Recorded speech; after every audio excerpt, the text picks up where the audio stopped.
The heavy oak doors of the courtroom clicked shut, sealing me inside with the people I'd spent my life trying to forget. My lawyer, Antonia, gave my arm a reassuring squeeze.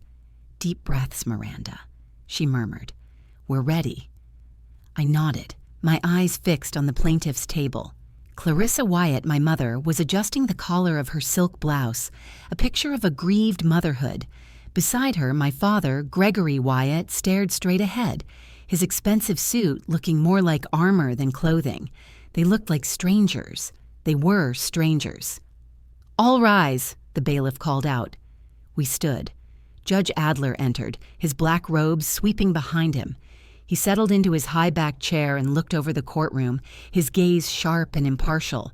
He was a protege of my grandfather's, which Clarissa believed would make him bend over, backward to appear neutral, perhaps even favoring them. She didn't understand. True impartiality was grandfather's most sacred principle. Judge Adler would be fair, which was all I needed. "Mr. Dolan, you may begin," Judge Adler said. Robert Dolan, my parents' lawyer, sprang to his feet. He was all pinstripes and polished confidence, a man who believed his own voice. "Your Honor," Dolan began, striding toward the jury box we hadn't taken, his voice resonating with false sympathy. "This is a tragic case, a case of manipulation, of undue influence, and of a family torn apart." He gestured dramatically toward me. Judge Frederick Calloway was a lion of the Cambridge legal community, a beloved figure.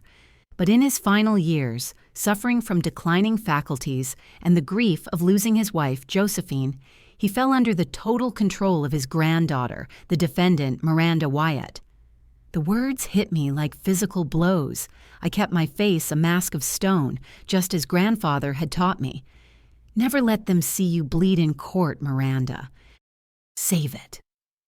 "This young woman," Dolan continued, his voice dropping to a conspiratorial whisper, "used her position, her constant access to systematically poison Judge Calloway against his only living child, Clarissa Wyatt. She manipulated an elderly, grieving man into diverting a substantial estate, an estate that rightfully belongs to the daughter who loved him." I felt Antonia's hand on my wrist again, a silent warning. "Don't react." Dolan paused, letting the accusation hang in the air. "We will prove that Miranda Wyatt, driven by greed, isolated Judge Calloway and coerced him into signing a will that is a betrayal of family, a betrayal of decency, and a betrayal of his true wishes." He turned, giving me a look of practiced pity. "We are here simply to restore justice, to honor what Judge Calloway truly wanted before his mind was clouded and his heart poisoned by the very person he trusted most." He sat down. The courtroom was silent, the air thick with his poison. Judge Adler looked at our table.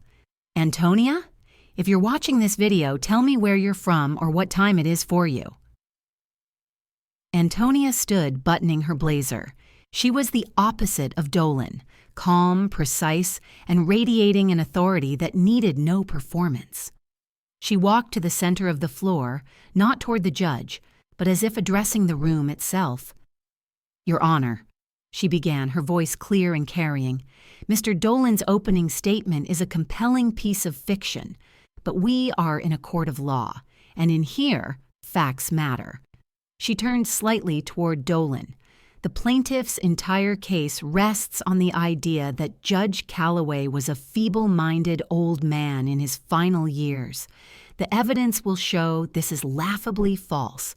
Judge Calloway was reviewing appellate court decisions the week he died." A murmur went through the gallery. "But more importantly," Antonia continued, "Mr. Dolan conveniently ignores the timeline. Judge Calloway didn't change his will in his final grieving years. He and his wife, Josephine, changed their wills 10 years ago. 10 years ago, when Judge Calloway was still on the bench and his mental faculties were, without question, sharper than anyone in this room." She let that fact settle. "Mr. Dolan speaks of betrayal. Let's talk about betrayal. The evidence will show a betrayal that happened 32 years ago when the plaintiffs, Clarissa and Gregory Wyatt, abandoned their 4-month-old daughter, my client, on the doorstep of her grandparents. A collective gasp sucked the air from the room. Clarissa's face hardened from porcelain grief into marble fury. "This isn't a case about manipulation," Antonia said, her voice like steel. "This is a case about presence versus absence. It's about the 32 years Frederick and Josephine Calloway spent raising the daughter their own child threw away." She pointed to Clarissa and Gregory. They chose absence. They chose it every birthday, every Christmas, every graduation, every single day for 3 decades. Frederick and Josephine chose presence. They chose Miranda. This will is not a product of manipulation. It is the product of love, recognition, and a lifetime of earned devotion. Antonia walked back to our table and sat down. "The defense is ready to proceed, Your Honor." "The defense calls Margaret Wallace to the stand," Antonia announced. Margaret, our housekeeper of 30 years, walked steadily to the witness box. She was the woman who had bandaged my knees and taught me to iron grandfather's shirts. "Mrs. Wallace," Antonia began, "you were in the Calloway home daily. Can you describe the relationship between Miranda and her grandparents?" "She was their daughter," Margaret said simply, her voice firm, "in every way that mattered. They raised her from a baby." "And the plaintiffs, Clarissa and Gregory Wyatt? How often did you see them in the home?" Margaret scoffed softly. "See them? Ma'am, in 30 years I saw Mrs. Wyatt maybe a dozen times, usually to ask her father for money.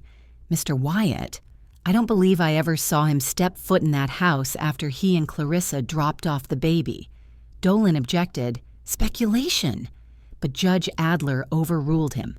"The witness is testifying to her direct observations." Antonia nodded. "Thank you. No further questions." Dolan tried to cross-examine, tried to paint Margaret as a disgruntled employee, but she swatted his questions away with simple, unshakable truth. After Margaret stepped down, Antonia began the avalanche. "Your Honor, the defense submits into evidence Exhibit A, the personal journals of Josephine Calloway, spanning 30 years. She placed a stack of leather-bound books on the clerk's desk. "I draw the court's attention to an entry from December 1999, Antonia said, projecting the page onto the screen. Josephine's elegant script was heartbreaking. "Clarissa promised to come for Christmas. I bought Miranda that blue bicycle she wanted, just in case Clarissa asked what to get her. Wrapped her gift, too. This will be the 6th Christmas she's missed. Frederick says I should stop hoping. I don't know how." Antonia advanced through the years, missed birthdays, missed recitals, broken promises one after another, all meticulously documented. Next, Exhibit B, Judge Calloway's phone logs. "These are the outgoing calls from the Calloway residents to the plaintiffs," Antonia explained. "Highlighted, you will see hundreds of calls. We have cross-referenced these with Miranda's school calendar.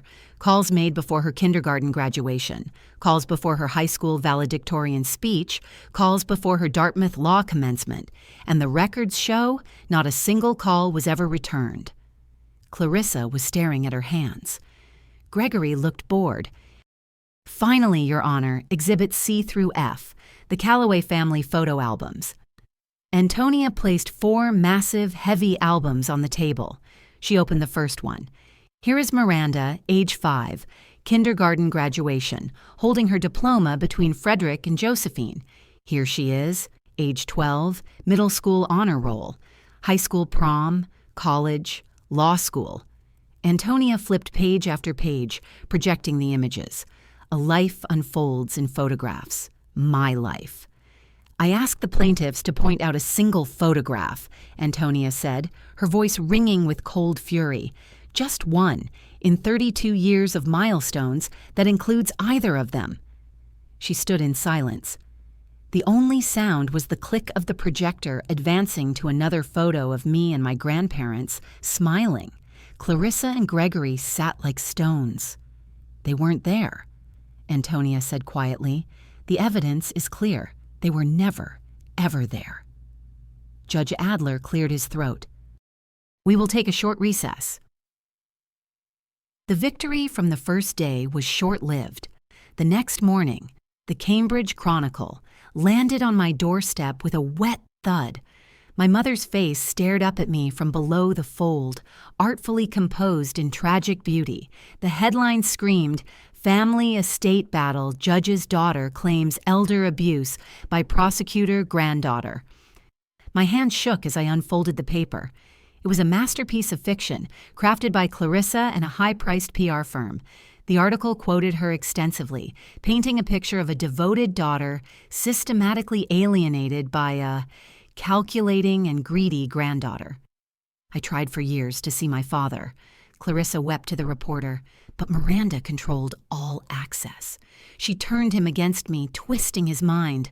All I ever wanted was to be part of my daughter's life, but they shut me out. Now she's stealing my father's legacy. My legacy. Not one word about the abandonment. Not one word about the missed calls, the empty seats at graduations. Just a portrait of a victim, suffering at the hands of her monstrous child. I ripped the paper in half. The smear campaign worked faster than I could have imagined. When I arrived at the courthouse, a reporter shoved a microphone in my face. "Ms. Wyatt, is it true you barred your mother from seeing her dying father?" "No comment," I snapped, pushing through the media scrum. Inside the prosecutor's office, the atmosphere was chilled. Colleagues who'd been supportive yesterday now offered tight, uncomfortable smiles and avoided my gaze. The real poison was in my voicemail. "You should be ashamed, stealing from your own mother." Click. "I read what you did. How do you sleep at night? You're a monster." Click. The prosecuting attorney who manipulated her own grandfather. Disgusting. I hope they disbar you. Click. There were 17 messages, all like that. All from strangers convinced by Clarissa's theater of tears. Their words burrowed under my skin like splinters, sharp and septic. I walked into my boss, Raymond Lombard's office, and shut the door. He looked up from the Chronicle spread on his desk. His face was grim. "Miranda, they're lies, Raymond. All of it." "I know that," he said gruffly, "but the press is having a field day. Manipulative prosecutor. It's not a good look for this office." "What are you saying?" My stomach clenched. "I'm saying," he leaned forward, "that you need to win this and win it cleanly. The sharks are circling. Don't give them any blood in the water." I nodded, my jaw tight. "I understand." "Good. Now get back to court. And Miranda, finish them." That night, I couldn't sleep. The hateful words from the voicemails echoed in my head. I went to grandfather's study, my study now, and stood at the window watching the rain bead against the century-old glass. The garden below was dormant, Grandmother Josephine's prized hydrangeas, waiting for warmer days. My reflection stared back, my shoulders slumped. Josephine would have hated that. "Stand tall, Miranda," she'd always say, her hand gentle on my back. I turned to the bookshelves, rows of leather-bound legal volumes standing like sentinels. My fingers traced their spines, stopping at one bound in green fabric, Josephine's gardening journal. I hadn't opened it since her funeral. I sat in grandfather's chair and turned the brittle pages. Her elegant script detailed planting schedules, soil pH, and battles with aphids. Then, in a margin, I saw something else. A note, written in her familiar hand, beside a sketch of a blue hydrangea bloom.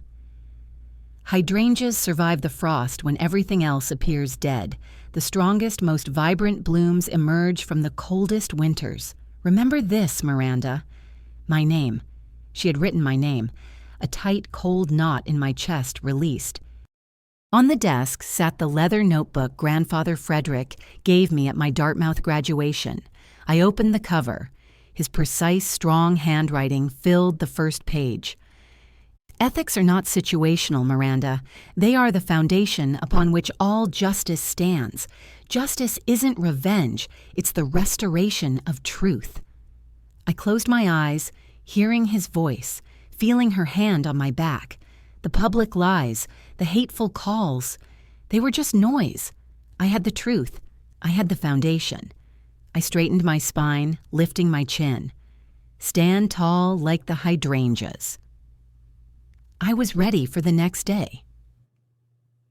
I arrived at the DA's office before dawn, ready to review the financial binders Antonia and I had prepared. The moment I stepped off the elevator, I knew something was wrong. The door to my office was ajar. My heart hammered against my ribs. I pushed it open. Chaos. My office was destroyed. Files were scattered, drawers ripped out, books swept from the shelves. My desk was overturned. It was a violent, targeted message. I scanned the room, my prosecutor's brain kicking in, cataloging the damage. They hadn't touched my official case files. They hadn't touched my computer. They had gone for one thing. The heavy-duty filing cabinet where I kept my trial preparation was pried open, the lock shattered. The 3 binders marked Wyatt v. Wyatt were gone. Gone. The originals of the bank ledgers. The certified copies of the $845,000 in checks Frederick had sent them. The detailed timeline of their spending. All of it. Gone. Then I saw it. On my blotter, weighed down by a shattered picture frame of me and my grandparents, was a single typed note. Stop now, or you'll lose more than a case. I sank into my ruined chair, the breath punched out of me. This wasn't just a smear campaign anymore. This was a felony. They hadn't just stolen my evidence. They had stolen my advantage. Court resumed in 3 hours. We had nothing. I called Antonia, my voice clipped, professional. My office was breached. They took the financial binders, all of them, originals and copies. There was a sharp intake of breath on the other end. Miranda, Dolan, he'll move to exclude. He'll say we can't produce the evidence we promised in discovery. I know, I said, already grabbing my coat. Meet me at the Cambridge First National Bank archives. Now. Miranda, we can't just... I'm a prosecutor, Antonia. I'm issuing an emergency preservation subpoena for those records right now, citing evidence tampering in an active civil case. We're not asking. We're taking. Get there. I hung up and made 2 calls. The first was to the police reporting the break-in. The second was to a judge I knew, getting the subpoena faxed and signed before I was even out of the building. Antonia and I met at the bank's sterile, freezing archive center. A sleepy manager, annoyed by the pre-dawn subpoena, led us into a vast cold room filled with shelves of microfiche and tape drives. "It's all here," he grumbled. 32 years of Callaway accounts. Knock yourselves out." It was a nightmare. We had 2 hours. "I'll take the microfiche 1990 to 2005, I snapped, pulling a reader toward me. "You take the digital archives 2006 to present. We need every check, every wire transfer. Go." It was a frantic, desperate race against the clock. My eyes burned from staring at the glowing green text, my fingers cramping as I scrolled through endless images of canceled checks. "Got one," Antonia called out. "December 2006, $10,000 wire transfer to Gregory Wyatt. Memo. Aspen Rental." "Found the 1999 block," I muttered, my pulse pounding. 5,000, 3,000, 2,000, all cashed by Clarissa. We worked in a frenzied silence, printing, certifying, stapling. The archive manager stood by, stamping each page with a certified seal. The pile grew. At 8:45 a.m., we sprinted from the bank, clutching a new set of binders, the paper still warm from the copiers. We burst into the courthouse at 8:57 a.m. Robert Dolan was already at his table, looking smug. He clearly expected us to be empty-handed. "Cutting it close, Ms. Wyatt," he sneered. I walked past him without a word, my heels clicking on the marble floor. I placed the binders on our table with a heavy, satisfying thud. The color drained from Dolan's face. "The defense calls Clarissa Wyatt to the stand," Antonia announced. Clarissa glided to the witness box, all cashmere and calculated sorrow. She swore her oath, dabbing at a dry eye. "Mrs. Wyatt, Antonia began gently. "You testified in your deposition and told the Cambridge Chronicle that your father, Judge Calloway, abandoned you financially. Is that correct?" "Yes," Clarissa whispered, her voice breaking. "When Miranda came along, it was as if I ceased to exist. He cut me off. He abandoned me." "He abandoned you," Antonia repeated. "So you were left destitute, struggling to get by?" We managed," Clarissa said, "but it was a struggle. My father was a cold man." "A cold man," Antonia nodded. "Your Honor, I'd like to present the defense's newly recertified Exhibits G through K, the complete financial records of Judge Calloway's personal accounts." Dolan shot to his feet. "Objection! We have reason to believe this evidence was compromised. We move to have it excluded." "Compromised?" Judge Adler raised an eyebrow. "Or stolen, Mr. Dolan? I have a police report on my desk this morning regarding a break-in at Ms. Wyatt's office. A break-in where the only items stolen were these exact records. Your motion is not only denied, but you are bordering on contempt, sir. Proceed, Antonia." Dolan sat down, his face crimson. Antonia placed the first binder in front of Clarissa. "These are the bank-certified checks and wire transfers from your father to you and your husband. Let's start with this one, a check for $3,200 dated May 1993, and another. In fact, there is a check for $3,200 every month for 22 years. Clarissa stared at the paper as if it were a snake. Antonia did the math. "That's $845,000, Mrs. Wyatt. Does that seem like financial abandonment to you?" That was my rightful allowance," Clarissa snapped, her composure cracking. "An allowance?" Antonia said. "Interesting. Let's look at this wire transfer. $10,000, December 2006. The bank memo says Aspen Rental. Does that sound familiar?" Clarissa was silent. "Perhaps this will jog your memory," Antonia said, projecting an email. "This is from your account to your father, dated the same week. Christmas visit impossible this year. The Aspen house we're renting won't allow children. Send the extra $10,000 as promised." A gasp rippled through the gallery. "You took $10,000 for a luxury ski trip." Antonia's voice was ice.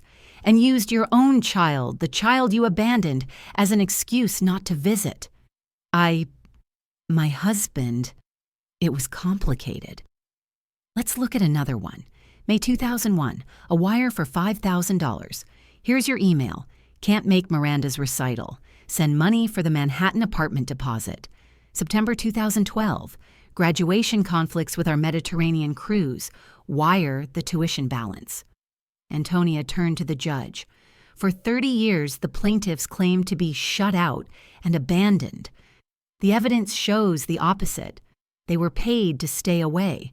They took over $845,000 from the man they now claim was feeble-minded, all while refusing to see him or their daughter. No further questions.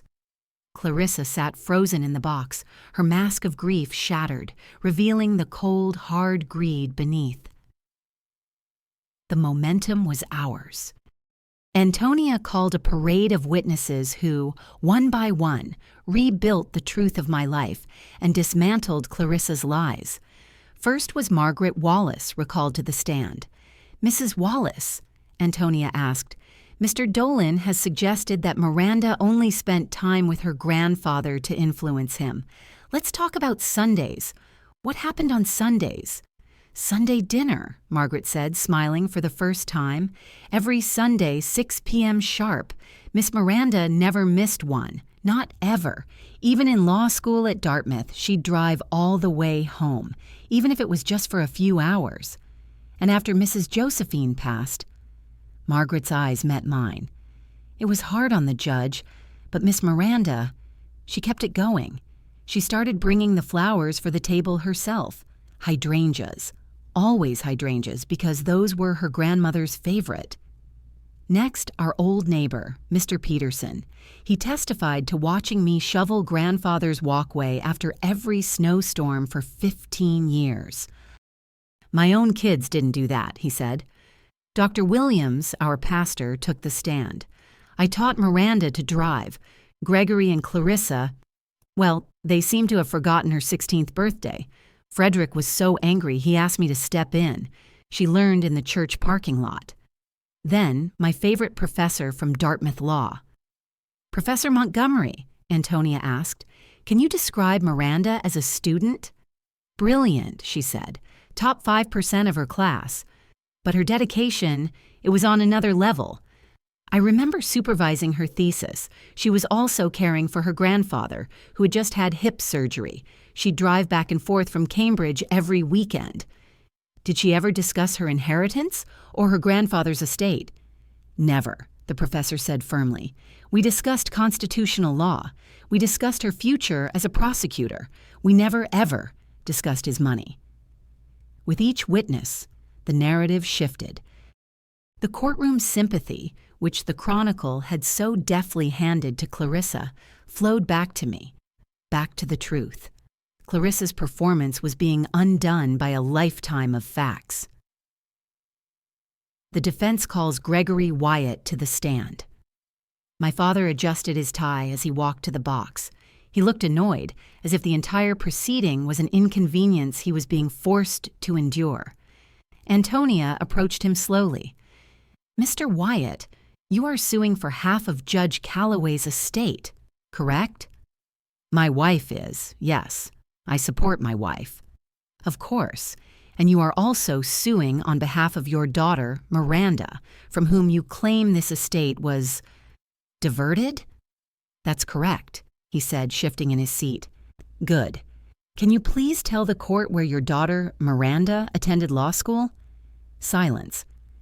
Gregory's eyes darted to Clarissa, who was staring stonily ahead. I believe it was University of South Carolina, he guessed. It was Dartmouth, Antonia said flatly. She graduated summa cum laude. Did you attend her graduation? I was traveling for business, he recited, the standard excuse of my childhood. I see. And her college graduation? High school? Business, he repeated, his voice defensive. A lot of business. Mr. Wyatt, you are currently suing your daughter for possession of the Calloway family home. Have you ever visited that home? Of course, many times. Really? Our housekeeper, Mrs. Wallace, testified she has not seen you in the house in 30 years. Let me rephrase. Have you visited the home since Miranda was an infant? Another painful, stretching silence. No, he finally bit out. The gallery murmured. Judge Adler tapped his gavel once. So, to be clear, Antonia pressed, you are suing for a house you have not set foot in for 3 decades. You don't know where your daughter went to school. Can you name her closest friend? Her current job? She's a lawyer. For the city, I think. She's an assistant district attorney, Mr. Wyatt, a prosecutor. Have you ever in your entire life given your daughter a birthday present that you picked out yourself? Gregory's face flushed dark red. I provided for her. My wife handled those things. The things you mean are the checks your father-in-law sent you, which you cashed? No further questions, Your Honor. Gregory stormed off the stand, a man completely and utterly exposed. He wasn't a father. He was a co-plaintiff. We rested our case. The evidence was overwhelming. The truth was out. Dolan looked defeated. Mr. Dolan, do you have any rebuttal witnesses? Judge Adler asked, looking ready to wrap things up. Dolan stood, and for the first time, a small reptilian smile played on his lips. Yes, Your Honor. The plaintiff calls Dr. Julian Bancroft to the stand. My stomach tightened. I whispered to Antonia, Who is that? He's not on any witness list. Rebuttal, she whispered back, her face suddenly grim as she flipped through her notes. He wasn't on the disclosure. Judge will give him latitude. A man in his 60s, with silver hair and wire-rimmed glasses, walked to the stand. He looked like a respectable, trustworthy physician.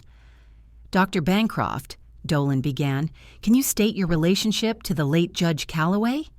I was his physician, Bancroft said, his voice smooth and credible. I treated him in the last few months of his life. And in that time, doctor, what did you observe about his mental state? Objection. Antonia was on her feet. This is new testimony, not rebuttal. We have had no time to prepare. Your Honor, Dolan countered smoothly, Dr. Bancroft was a recent discovery. His testimony is critical to rebutting the defense's claim of Judge Calloway's sharp mind. It goes directly to the heart of the case, undue influence. Judge Adler frowned, clearly unhappy. I'll allow it, but keep it narrow, Mr. Dolan. This is highly irregular. Thank you, Your Honor. Doctor, his mental state? Frankly, it was poor, Dr. Bancroft said, shaking his head sadly. The judge was confused. He was paranoid. He often forgot where he was. I felt the blood drain from my face. Lies. All lies. And did he ever speak about his estate or his family? Yes, Bancroft said, looking directly at the judge. He mentioned feeling pressured. He was very anxious, deeply concerned that his wishes were not being followed. He seemed terrified of his granddaughter. The courtroom exploded in murmurs. Dolan looked triumphant. He had just handed them a lifeline, a doctor, a medical expert. Your Honor, Bancroft continued, in my professional opinion, Judge Calloway was in a highly suggestible state, deeply impaired, and was a classic case of a vulnerable adult susceptible to undue influence. He had just torpedoed our entire case. D. Judge Adler called a recess. Antonia and I huddled in the hallway. He's lying, Antonia. Grandfather was sharp as a tack. His real doctor, Dr. Stanton, can prove it. Stanton's testimony was part of our main case, Antonia said, her mind racing. We can't recall him now, but Dolan made a mistake. He put this liar on the stand. I get to cross-examine him. Let's find out who this snake is. We ran back to her temporary office, and her paralegal worked miracles. In 15 minutes, we had it. When court resumed, Dr. Bancroft was back on the stand, looking serene. Antonia rose, her calm restored. Dr. Bancroft, you testified you treated Judge Calloway in his final months. Can you please share the specific dates of your appointments? Of course. I saw him on March 12th and again on April 3rd of last year. Just twice. They were extensive consultations, he said defensively. I'm sure. And you were his primary physician? I was, physician, he consulted. Bancroft hedged. I'll ask again. Were you his primary physician of 30 years, Dr. Henry Stanton? No, I was a specialist he was referred to. Interesting. And you just opened your practice here in Cambridge, correct? About 8 months ago? Yes, I moved my practice from... And with whom did you establish this new practice? Antonia cut him off. Objection! Relevance? Dolan called out. Goes directly to credibility, Your Honor. Antonia shot back. Overruled, the witness will answer.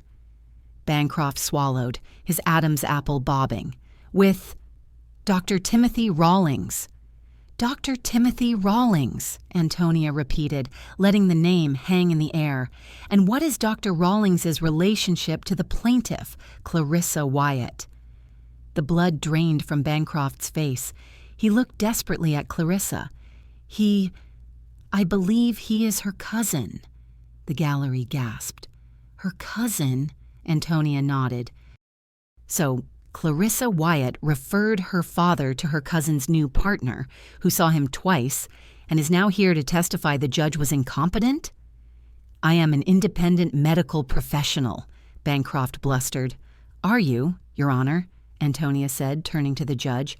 I'd like to present Exhibit L, the complete medical records from Judge Calloway's actual physician of 30 years, Dr. Henry Stanton. Objection, Dolan roared. We haven't seen this. It was in our original disclosure, Mr. Dolan, Antonia replied sweetly. Perhaps you missed it when you were looking for the financial records. Judge Adler silenced Dolan with a glare. Proceed. Antonia projected the document. This is Dr. Stanton's cognitive assessment dated April 10th, 1 week after. Dr. Bancroft's final consultation. Dr. Bancroft, would you please read Dr. Stanton's conclusion, highlighted here? Bancroft's hands were shaking. He read in a low monotone. Cognitive function remains sharp and consistent with previous evaluations. Patient demonstrates excellent recall. No evidence of confusion or impairment in decision-making capacity. Patient reports no anxiety. No anxiety? Antonia pounced. That's strange. Because I have your notes from April 3rd. You prescribed Judge Calloway a heavy sedative. Why would you do that, doctor? He seemed anxious to me. Or, Antonia suggested, did someone ask you to prescribe it?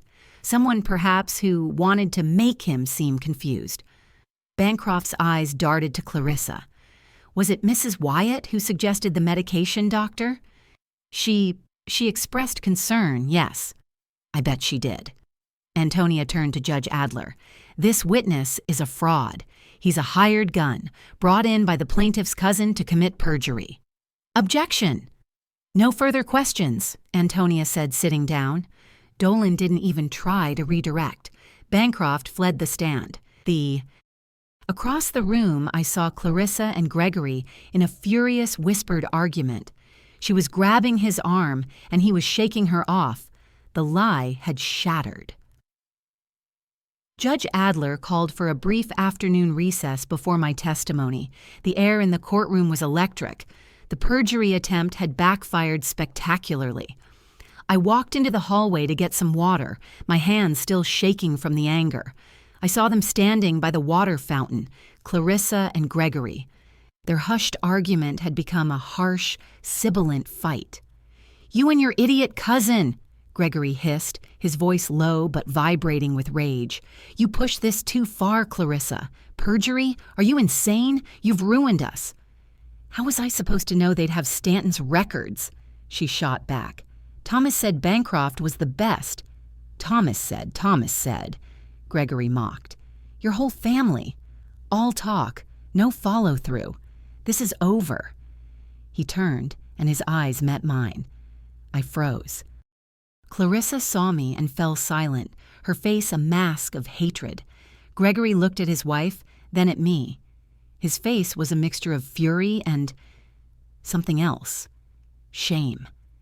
He broke away from Clarissa and took 2 steps toward me, stopping a few feet away. Clarissa watched, aghast. "I didn't know," Gregory said, his voice barely a whisper. "I didn't know about Bancroft. That was all her." He fumbled in his jacket pocket and pulled out a business card. He pressed it into my hand. "Gregory, don't you dare," Clarissa warned. He ignored her. I looked down. It was Dr. Timothy Rawlings's business card. On the back, in Clarissa's looping, vain handwriting, was a note. "JB will say what we need. It's handled." I looked up at him, stunned. He wouldn't meet my eyes. "I'm a lot of things, Miranda," he muttered. "I wasn't a good father, but I'm not that." He turned and walked away, leaving Clarissa standing alone, her mouth open in disbelief. It wasn't an apology. It wasn't an attempt at reconciliation. It was an act of self-preservation. He was cutting his losses, throwing his wife to the wolves to save himself, and he had just handed me the final weapon I needed. The defense calls Miranda Wyatt. My name echoed in the silent room. I walked to the stand, the business card heavy in my pocket. I swore my oath, my voice steady. Antonia approached me. "Ms. Wyatt, the plaintiffs have claimed you manipulated your grandfather for financial gain. Let's talk about that. Are you in need of money?" "No," I said, my voice clear. "I'm an assistant district attorney. I have a good salary and no debt. Thanks to the college fund my grandparents set up, I live comfortably." "So you didn't need this inheritance?" "Need it? No. If I'd wanted to get rich, I wouldn't have spent every Sunday of my life at my grandfather's dinner table. There are easier ways." A few quiet chuckles rippled through the gallery. "Why did you maintain that tradition, Ms. Wyatt, especially after your grandmother passed?" I swallowed. the lump in my throat sudden and sharp. "I stayed," I said, my voice thick but strong, "because I loved him. He was my father. He and my grandmother were my parents. They were my family. I stayed because he was lonely and I was lonely and we had each other. It was that simple." "Did you ever discuss the will with him?" "He discussed it with me," I clarified. 10 years ago, after they had it drawn up. Grandmother Josephine was there. They sat me down together." "What did they tell you?" "They told me they were leaving their estate to me. Grandfather believed in transparency. He said a parent is defined by presence, not biology, and that they were leaving their home and their assets to the person who had been their family, not to the people who had chosen to be strangers." Antonia nodded. "Thank you. No further questions." Now it was Dolan's turn. He approached me, his earlier confidence gone, replaced by a weary aggression. "Ms. Wyatt, isn't it true you actively prevented your mother from seeing her father?" "No, Mr. Dolan, that is a lie." "A lie?" "Dr. Bancroft testified." "Dr. Bancroft committed perjury," I said, my voice like ice. "He was hired by Clarissa's cousin to say exactly what she needed him to say." "Objection," Dolan shouted. "Speculation, she can't know that." "Can I?" I looked at Clarissa, who was watching me, her eyes wide with panic. I pulled the business card from my pocket. "Your Honor, I'd like to enter this into evidence. It was given to me by Mr. Gregory Wyatt not 20 minutes ago." Antonia jumped up to retrieve it. "It's the business card of Dr. Timothy Rawlings, the plaintiff's cousin. On the back is a handwritten note from Mrs. Wyatt. It reads, 'JB will say what we need. It's handled.'" The courtroom exploded. Dolan was speechless. Clarissa let out a small, strangled sound. Gregory just stared at his shoes. Judge Adler slammed his gavel. "Order! Order! The exhibit is admitted." I looked back at Dolan, whose face was ashen. "Do you have any real questions for me, Mr. Dolan? Or shall we move on from the conspiracy to commit perjury?" Dolan stared at me, his mouth opening and closing. No. No further questions." I stepped down from the stand, my heart hammering not with fear, but with fire. The trial was, for all intents and purposes, over, but there were 2 final witnesses. The defense calls District Attorney Raymond Lombard. My boss, Raymond, walked to the stand. He was an imposing man, and he filled the witness box with an air of absolute integrity. "Mr. Lombard," Antonia asked, "you are Miranda Wyatt's direct supervisor. Can you speak to her character?" "I can," Raymond said, his deep voice filling the room. "I've supervised Miranda Wyatt for 6 years. In that time, I've watched her prosecute complex financial crimes, fraud, embezzlement, cases worth millions. Her integrity is bulletproof. Her ethics are beyond reproach. If there were a prosecutor in my office I'd trust with my own estate, my own family, it would be her." He looked at me. "She is the finest example of what this office stands for. This lawsuit is an obscenity." "Objection!" Dolan half yelled. "Noted," Judge Adler said, his expression unreadable. "Thank you, Mr. Lombard. You may step down." As Raymond left the stand, Judge Adler cleared his throat. "Before we move to closing," the judge said, speaking from the bench, "I feel I must make a statement for the record." The courtroom went utterly silent. I have known Frederick Calloway for nearly 35 years. He was my mentor when I first joined the judiciary. He was my friend. In all that time, I never once saw him make a decision, personal or professional, that was not thoroughly considered, deeply moral and ethically sound. He looked over his glasses at the plaintiff's table. "The man described in this courtroom by the plaintiffs is a man I never knew, and frankly, a man I do not believe ever existed." "Your Honor!" Dolan was on his feet, apoplectic. "This is prejudicial. This is a gross overstep. I move for a mistrial." Judge Adler just stared at him, his gaze withering. "Your motion is noted for the record, Mr. Dolan, and it is denied. Sit down. We will hear closing arguments." Dolan's closing was a disaster. He was flustered, angry, and had nothing left. He tried to fall back on the sanctity of blood, but the words sounded hollow and pathetic after the evidence of perjury. Then Antonia stood. She didn't raise her voice. She simply recited the facts. The facts are these. Clarissa and Gregory Wyatt abandoned their child. For 32 years, they were absent. The facts are these. Frederick and Josephine Calloway raised that child. They were present. The facts are these. The plaintiffs were paid $845,000 to stay away. The facts are these. The plaintiffs, in a desperate final act, conspired to commit perjury to defraud this court and steal an estate they had no right to. She paused, looking at Clarissa. This case was never about love. It was only ever about greed. We asked the court to dismiss the claim and honor the true, unassailable will of Judge Frederick Calloway. She sat. Judge Adler looked at his notes for only a moment.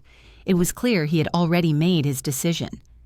Mr. Dolan, he said, before I issue my ruling, I see you and your colleague have a last-minute settlement offer? I looked at Antonia, confused. She leaned in. They offered to drop the suit if you'll pay their legal fees. I shook my head once. No, Antonia smiled. That's what I told them. She stood. No settlement, Your Honor. We request a ruling. Judge Adler nodded. Very well. He put on his glasses and looked at my parents. His voice was cold, formal, and final. Sometimes the law is complicated. This case is not. It is an offense to the memory of a great man. The evidence is overwhelming and incontrovertible. The court finds that Judge Frederick Calloway was of sound mind and full capacity when he executed his will. The court finds the plaintiff's claims of undue influence to be utterly without merit, fabricated and malicious. He paused, his gaze hardening. The plaintiffs have failed to provide any credible evidence. Their claim is dismissed, with prejudice. The gavel fell with a sharp, clean crack. And furthermore, Judge Adler continued, the room still ringing, based on the evidence of bad faith and the clear conspiracy to introduce perjured testimony, this court finds that this lawsuit was frivolous. Therefore, the plaintiffs, Clarissa and Gregory Wyatt, are ordered to pay all of the defendant's reasonable attorney's fees. A strangled sob came from Clarissa's throat. The gavel fell again. This court is adjourned. It was over. I sat at the table, the adrenaline draining out of me, leaving me trembling. Antonia put her hand on my shoulder. Justice, she whispered. Your grandfather would be so proud. I nodded, unable to speak past the knot in my throat. I watched them go. Clarissa was weeping, but they were tears of rage, not sorrow. She shot me a look of pure, unadulterated hatred. Gregory, however, just looked relieved. He put his hand on Clarissa's back, not in comfort, but in a gesture of moving her along. He guided her out the side door, not once looking back at me. Their final act, the one consistent action of my entire life. Leaving. I finally let the tears fall. Not for the money, not even for the victory, but for the validation, for the public final restoration of truth, for the quiet, dignified love of the two people who had stayed, my family. The polished brass nameplate on the chamber door still caught me off guard. The Honorable Miranda Wyatt. 1 year as South Carolina's youngest state judge hadn't dulled the quiet pride that rose in my chest. Each morning I settled behind the bench, grandfather's bench. They had given me his old courtroom. I smoothed my black robe, my gaze settling on the case before me. The Anderson case. A 5-year-old boy caught between warring parents. I had read the file. A mother who was present. A father who showed up only when it was convenient, demanding his rights. I looked at the father, a young man who radiated defensive anger. Mr. Anderson, I said, my voice carrying the measured cadence I had learned from Frederick Calloway. He looked up, surprised to be addressed directly. Children don't remember excuses, I said. my voice quiet but filling the courtroom. They don't remember what we say. They remember who showed up. The words landed. The father's anger faltered, replaced by a flicker of something. Recognition. Shame. It was all I could do. Plant the seed. Hope the truth would take root. This court will rule in the best interest of the child, I said, which in this case is clear. The house was no longer quiet. After the trial, Margaret Wallace had refused to retire. This house needs people who remember, she'd insisted, and you're not allowed to live on takeout. So she stayed. The house was filled with the smell of lemon polish and fresh flowers. My hydrangeas, from Josephine's garden, were in full, riotous bloom. My chosen family, Antonia, Raymond Lombard, a few of my old colleagues from the DA's office, and Professor Montgomery, who had driven down, were gathered around grandfather's dining table. It was Sunday. We kept the tradition. My tradition. "It's ready," Margaret called from the kitchen. She entered, beaming, holding a platter. On it was not a pot roast, but her own specialty, which she'd perfected. "A lavender honey loaf," she announced, setting it down, "made with Josephine's recipe." The house was loud, full of laughter and debate. I looked at the empty chair at the head of the table, and for the first time, it didn't ache. It was just a chair. The space once reserved for the phantom of parental approval had been filled with something real, something sturdier. That evening, as sunset gilded the old tombstones, I drove to the cemetery. I knelt on the grass between two familiar headstones, Frederick and Josephine. I placed a bouquet of fresh-cut blue hydrangeas on the marble. "I kept the promise," I whispered, laying a slice of the lavender honey loaf wrapped in wax paper on Josephine's stone. "I protected what you built. The truth won."